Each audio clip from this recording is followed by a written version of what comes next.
Well, Paul, those comments suggesting that he's finding it much easier to get on with Russia than he is with Ukraine at this stage, seeming to side, therefore, more with Moscow than with Kyiv. He said that the US is doing very well with Russia. He said it's easier dealing with Moscow. But I have to be honest, Friday we saw tremendous mixed messages coming out of the White House, because those comments were made when he was speaking to reporters in the Oval Office. Just hours before that, on social media, he suggested he was strongly considering large-scale sanctions and tariffs on Russia, that in response to that continued bombardment we've just been hearing about from Ross and Dasha.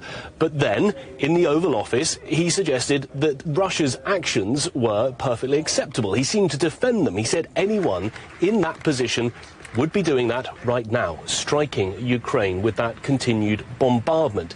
But he did also say that he wants Russia to try and end the war. And he said in many ways his feelings are that Moscow is much more prepared to make that happen than Ukraine is. There is this continued pressure to get both sides around the negotiating table.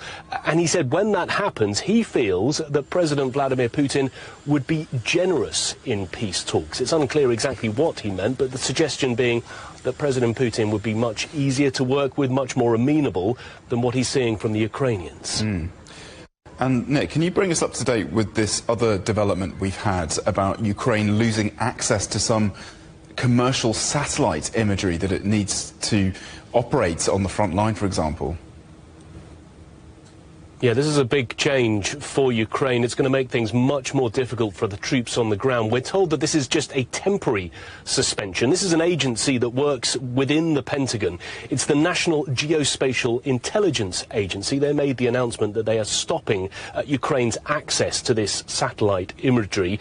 They said that it was in accordance with the administration's directive on support to Ukraine. That's a big problem, though, for the soldiers in Ukraine, because they rely on this to give them an edge on the battlefield. They use that real-time satellite imagery to assess potential targets and then to see the damage carried out when they strike those targets. They also look at Russian troop positions and troop movements and monitoring those on an ongoing basis. And they also use it to determine routes that their own soldiers will take to assess whether the ground has been mined or whether it's been destroyed, really to work out the best route around those very difficult areas. We are told that this is temporary, but it's unclear when it would come back online. And of course, that is on top of other actions that we've seen from Washington this week, including the complete freeze on shipments of arms to Ukraine and the ending of intelligence sharing. All really, it seems, aimed at trying to pressure